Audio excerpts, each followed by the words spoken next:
Hi, Albert here with Mainland Cycle Center. Today I want to show you a 2016 Kawasaki. This is a Ninja H2, and made two versions of this bike, the H2 and the H2R. And the R is the off-road only model.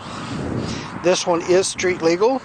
These are rated at 210 horsepower with the ram air and 200 horsepower without the ram air. But of course the big news with these, if you have never seen it, heard anything about an H2, is that they are supercharged. Factory supercharged motorcycle. It is 999 cc's, 1000 cc, 1 liter motor with a supercharger on it. The supercharger on these bikes turns at about 9 point something times of crankshaft speed. So if the crankshaft is doing 10,000 RPMs, the supercharger is doing 90,000 plus RPMs. So it turns very, very fast. The supercharger on these was developed by Kawasaki's turbine division, and because they went to several of the supercharger manufacturers, and everyone said that you couldn't do what Kawasaki wanted to do, and so Kawasaki built it themselves. And literally, Kawasaki, because the supercharger is so close to the intake, they say that the air is moving so fast that it does not have time to get hot before it enters the engine, and so so they did away with the need for an intercooler on these, and but just amazing technology. I personally bought one of the 2015 models on these, and so I've got a 2015 model. The biggest difference for the 2016 model still has the automotive mirror finish black, but they added this metallic metal flake in it, which I think is very interesting. I kind of dig it.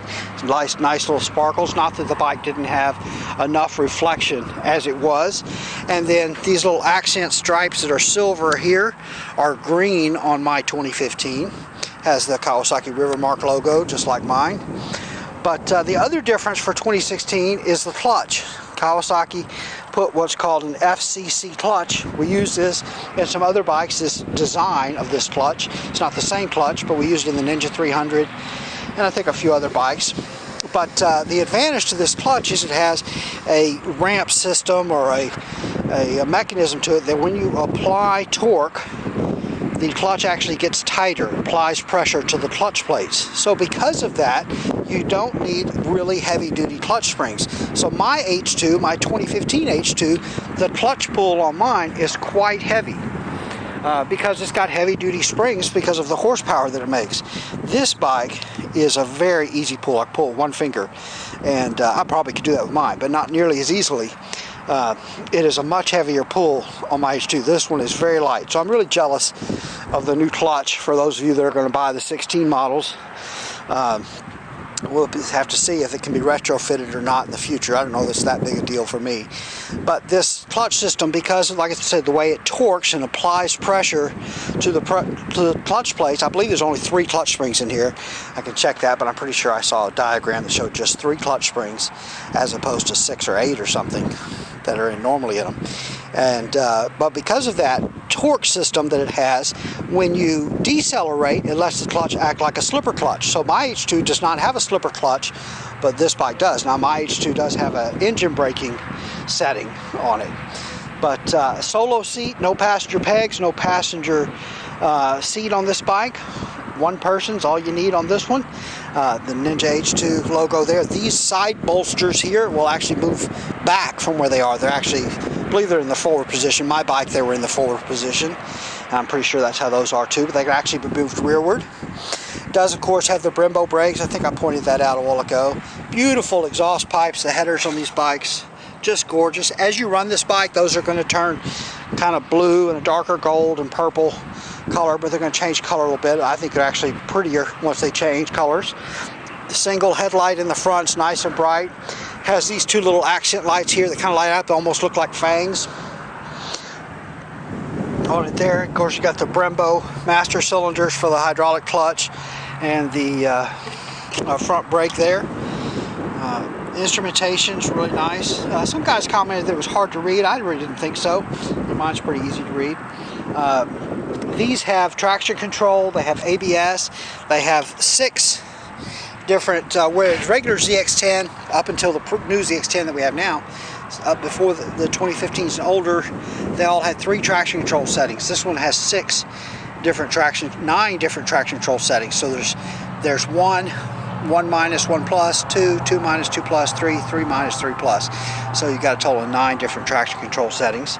But I just love the mechanicalness of this bike. A lot of people think it's missing the lower fairing, but it's not. And I think it's just absolutely beautiful, the fact that you can see those headers and the engine and the trellis frame here. And then of course these have the single-sided swing arm in the back. And I read somewhere that one of the Kawasaki engineers said they didn't do that just because it's cool. You know, I think the single-sided swing arm is actually a little heavier than if it was a double-sided swing arm.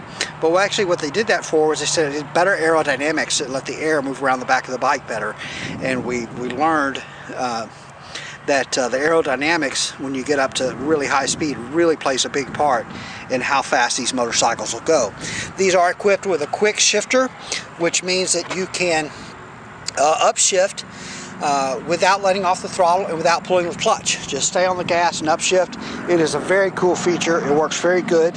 These have a heavy-duty race type. It's called a dog ring transmission in them, and boy, it really feels good when you use that quick shifter. When I first got mine, of course, my 2015 has the heavy clutch, and so when I first got mine, I really thought it shifted kind of rough, but what I've learned is it likes to go fast. If you shift it fast, especially with the quick shifter, boy, it's really silky and it really feels good. Let's see, what else? Handlebar controls, a little different. You slide this lever down, that's the start motion.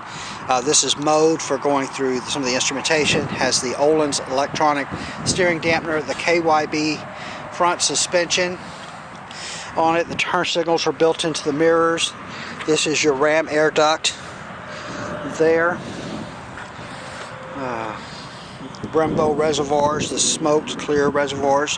Really good. This bike's not serviced. These bikes, of course, are pretty special, so we're not going to run it. If we get it, when we get it sold, we'll crank it up in front of the new owner for the first time and try to let them savor as much of the newness as possible. I took a lot of pictures of this bike in the crate, so if you're looking at one of those, obviously I will forward those pictures to the customer. We'll give you as much back documentation as we can on the bike, that because I suspect that these bikes could become very collectible in the future, and so anyway, I'll supply you with just as much as I can on these. Kawasaki is very proud of these bikes, and I think part of how you know how proud they are is they didn't price this bike at $25,999. They priced this bike at $26,000, and so they were not afraid to stand up there and ask for $26,000 for this motorcycle.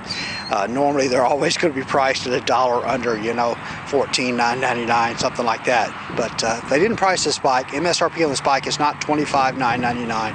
It's $26,000. And Kawasaki, I think, is very proud of what they did here, and they should be. It's just an amazing motorcycle. And they didn't build this bike to be the ultimate track bike. They built it to be the ultimate street bike, and it is an incredible motorcycle on the street. It is the hardest accelerating motorcycle I've ever ridden, and just incredible, just absolutely amazing. People who know what it is can't help but come and look at it. Just beautiful. All right, well, that's a look at the 2016 Kawasaki Ninja H2.